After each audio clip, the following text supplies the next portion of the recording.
అండి ఎర్ర అలసంద పప్పు తోటకూరతో వడలు చాలా చాలా బాగుంటాయి. మంచి హెల్దీ రెసిపీ కూడా. చిన్నపిల్లలు ఆకుకూరలు తినని పిల్లలకి ఈ విధంగా చేసి పెట్టుకోవచ్చు. ఇవి డీప్ ఫ్రై కాకుండా షాలో ఫ్రై కూడా చేసుకోవచ్చండి. ఇడ్లీ రేకుల్లో వడల్ని ఆవిరి మీద ఉడికిచ్చి కొద్ది ఆయిల్తో షాలో ఫ్రై కూడా చేసుకోవచ్చు. మంచి హెల్దీ రెసిపీ. మీరు చేసి రుచి చూడండి. మీకు గనక వీడియో నచ్చినట్టయితే లైక్ చేయండి, షేర్ చేయండి, సబ్స్క్రైబ్ అవ్వండి. మా వీడియోలు చూస్తున్నందుకు thank you friends. Hi friends, ఈరోజు అలసంద పప్పు తోటకూరతోటే హెల్దీగా వడలు చేసుకుందాం. ఇవి ఎర్ర అలసంద పప్పులండి. నైటే 2 కప్పులు నానబెట్టేసుకోవాలి. 2 కప్పుల తోటకూరని శుభ్రంగా కడిగి సన్నగా తరిగేసుకోవాలి. ఉల్లిపాయలు, కొత్తిమీర ఇవి కూడా తరిగేసుకోవాలి.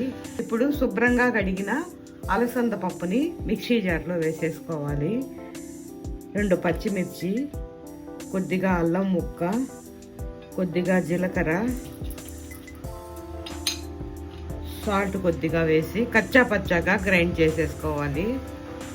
ఈ విధంగా గ్రైండ్ చేసేసుకున్నాక సన్నగా తరిగి పెట్టుకున్న తోటకూరలో వేసేసుకోవాలి.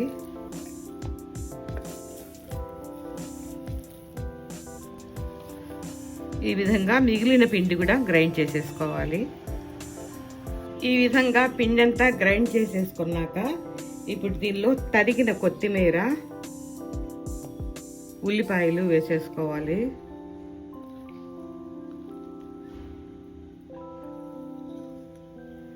ఒక అరకప్పు పొడి బియ్యం పిండి కూడా వేసేసుకోవాలి. ఈ పిండి అంతా ఇప్పుడు బాగా కలిపేసుకోవాలి.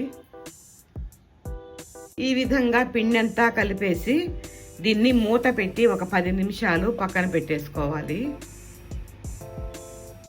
10 నిమిషాలకి ఆకంతా మెత్తబడి పిండిలో కలిసిపోయింది. ఇప్పుడు వడ తట్టేసుకుందాం. ప్లాస్టిక్ కవర్కి కొంచెం ఆయిల్ రాసుకొని వడ తట్టేసుకోవాలి.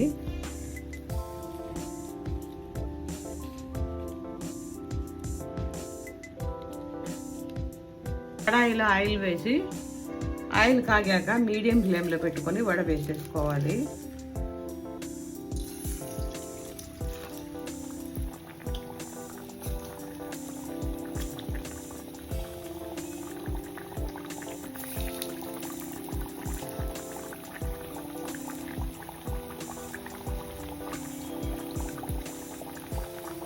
ఇవి ఒకవైపున వేగాయి, తిరగేసుకోవాలి. ఎక్కువ ఆకుకూర వేసాం కాబట్టి హెల్త్ కూడా చాలా మంచిదండి.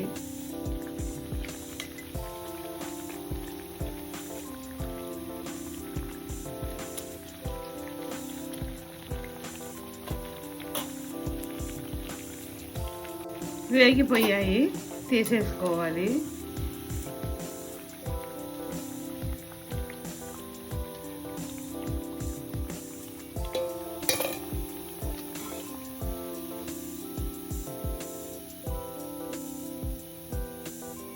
చాలా బాగుంటాయండి.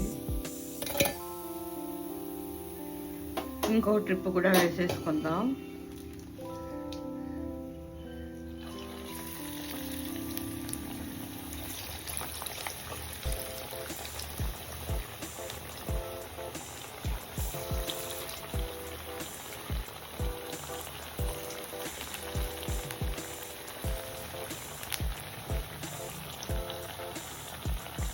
ఇవి కూడా వేగిపోయాయి. అన్నీ ఇదే విధంగా వేసేసుకోవాలి.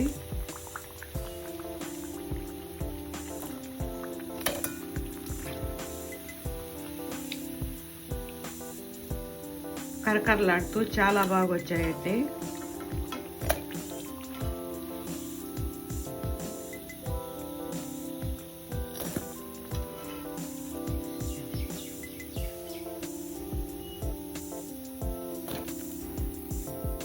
ఇవండి తోటకూర ఎర్ర అలసంద పప్పుతో వడలు. చాలా చాలా బాగుంటాయి. మంచి హెల్దీ రెసిపీ కూడా. కరకరలాడుతూ వచ్చాయి, చాలా బాగా వచ్చాయండి. ఆకుకూర ఇష్టపడని పిల్లలకి ఈ విధంగా చేసి పెట్టుకోవచ్చు. ఇవి డీప్ ఫ్రై కాకుండా షాలో ఫ్రై కూడా చేసుకోవచ్చండి. ఇడ్లీ రేకుల్లో ఈ వడల్ని చేసి ఆవిరి మీద ఉడికిచ్చి కొద్ది ఆయిల్తో షాలో ఫ్రై కూడా చేసుకోవచ్చు.